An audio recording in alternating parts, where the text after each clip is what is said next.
Shalom wa qam Yasharahla. Today we're going to read the rest of the chapters of the book of Esther, chapters 13 and 14. This is the rest of the chapters of the book of Esther, chapter 13. This is placed in the Greek after chapter 3 and 13 of the Hebrew.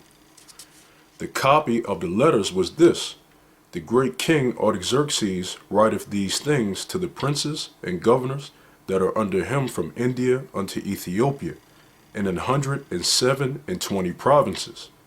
After that I became Lord over many nations, and had dominion over the whole world, not lifted up with the presumption of my authority, but carrying myself away with equity and mildness. I purposed to settle my subjects continually in a quiet life, and making my kingdom peaceable, and open for passage to the utmost coast, to renew peace, which is desired of all men. Now when I asked my counselors how this might be brought to pass, Aman, that excelled in wisdom among us, and was approved for his constant goodwill and steadfast fidelity, and had the honor of the second place in the kingdom, declared unto us that in all nations throughout the world there was scattered a certain malicious people that had laws contrary to all nations, and continually despised the commandments of kings, so as the uniting of our kingdoms, honorably intended by us, cannot go forward. Seeing then we understand that this people alone is continually in opposition unto all men, differing in the strange manner of their laws, and evil affected to our state, working all the mischief they can, that our kingdom may not be firmly established. Therefore have we commanded that all they that are signified in writing unto you by Aman, who is ordained over the affairs, and is next unto us, shall all, with their wives and children, be utterly destroyed by the sword of their enemies, without all mercy and pity, the 14th day of the 12th month Adar of this present year, that they who of old and now also are malicious may in one day with violence go into the grave, and so ever hereafter cause our affairs to be well settled and without trouble. This is placed in the Greek after chapter 4 and 17 of the Hebrew. Verse 8. Then Mardochæus thought upon all the works of the Lord, and made his prayer unto him, saying, O Lord, Lord, the King Almighty, for the whole world is in thy power, and if thou hast appointed to save Israel, there is no man that can gainsay thee. For thou hast made heaven and earth, and all the wondrous things under the heaven. Thou art Lord of all things, and there is no man that can resist thee, which art the Lord. Thou knowest all things, and thou knowest, Lord, that it was neither in contempt, nor pride, nor for any desire of glory, that I did not bow down to proud Aman. For I could have been content with good will for the salvation of Israel, to kiss the soles of his feet. But I did this, that I might not prefer the glory of man above the glory of Yahweh.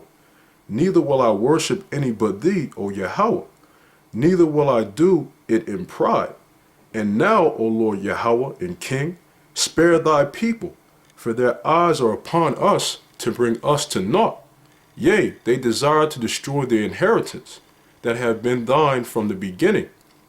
Despise not the portion which thou hast delivered out of Egypt for thine own self. Hear my prayer, and be merciful unto thine inheritance. Turn our sorrow into joy, that we may live, O Lord, and praise thy name, and destroy not the mouths of them that praise thee, O Lord. All Israel in like manner cried most earnestly unto the Lord, because their death was before their eyes. This is the rest of the chapters of the book of Esther, chapter 14. Queen Esther also, being in fear of death, resorted unto the Lord, and laid away her glorious apparel, and put on the garments of anguish and mourning, and instead of precious ointments, she covered her head with ashes and dung, and she humbled her body greatly, and all the places of her joy she filled with her torn hair. And she prayed unto the Lord power of Israel, saying, O my Lord, thou art our King, help me, desolate woman, which have no helper but thee, for my danger is in mine hand. From my youth up I have heard in the tribe of my family that thou, O Lord, tookest Israel from among all people, and our fathers from all their predecessors, for a perpetual inheritance, and thou hast performed whatsoever thou didst promise them. And now we have sinned before thee, therefore hast thou given us into the hands of our enemies. Because we worship their gods, O Lord, thou art righteous.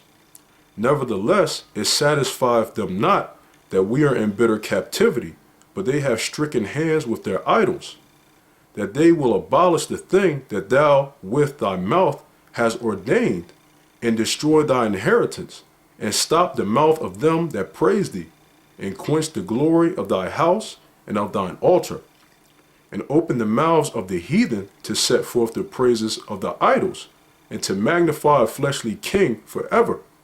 O Lord, give not thy scepter unto them that be nothing, and let them not laugh at our fall, but turn their device upon themselves, and make him an example that have begun this against us.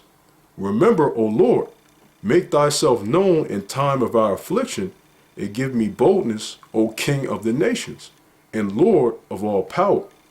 Give me eloquent speech in my mouth before the lion. Turn his heart to hate him that fighteth against us, that there may be an end of him, and of all that are like-minded to him. But deliver us with thine hand, and help me that am desolate, and which have no other helper but thee. Thou knowest all things, O Lord. Thou knowest that I hate the glory of the unrighteous, and abhor the bed of the uncircumcised and of all the heathen.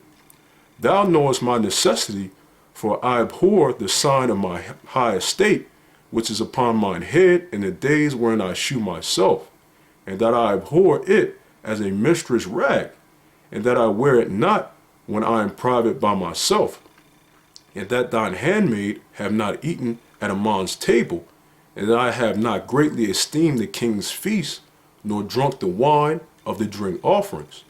Neither had thine handmaid any joy since the day that I was brought hither to this present, but in thee, O Lord, power of Abraham.